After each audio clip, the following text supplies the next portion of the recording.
Welcome back to the Ride Along Project. I am your host, Dan Bowman, with some account management tips and tricks.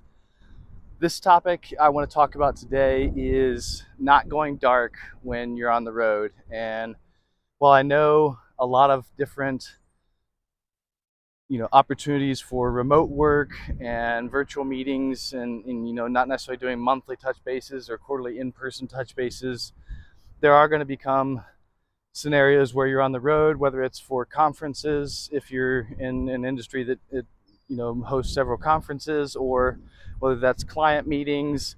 Perhaps you don't work near your corporate headquarters and you need to travel in to meet with clients at your own office. During those situations, yes, it's customary to have your out of office on, but at the end of the day, you cannot go dark.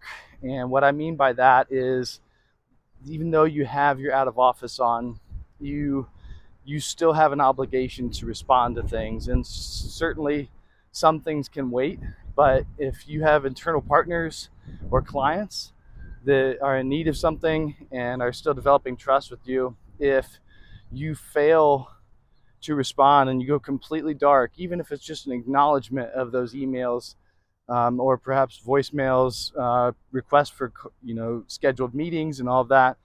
If you go completely dark and aren't responding to anyone, it can be really off-putting for both your internal members, your peers, as well as your clients and any other partners that you might work with on their behalf.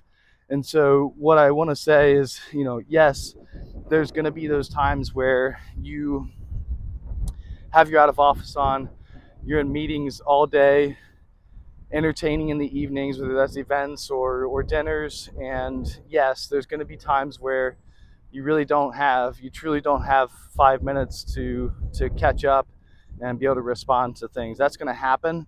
But if you string together 2, 3, 4, 5 days of that, that's where it starts to become a little bit excessive. And I've heard some newer folks say things like, well, my out of office is on and I've set expectations.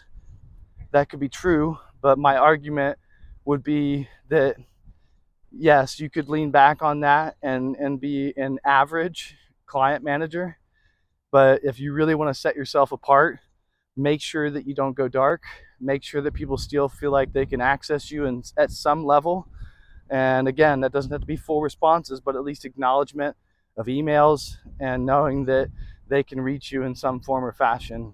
And it's something that I've made a point of. Sometimes that requires early mornings before you head into a conference schedule. Sometimes it requires stepping away for a second during the lunch break and catching up on a few emails, as well as maybe some late nights. It's not ideal. It's not going to happen every week, but I promise you it will set you apart. If it will huge leaps and bounds, it will set you apart from your peers if you're doing this, and as others may not. And so I encourage you to try it. Thanks for tuning in today, and we'll catch you on the next episode.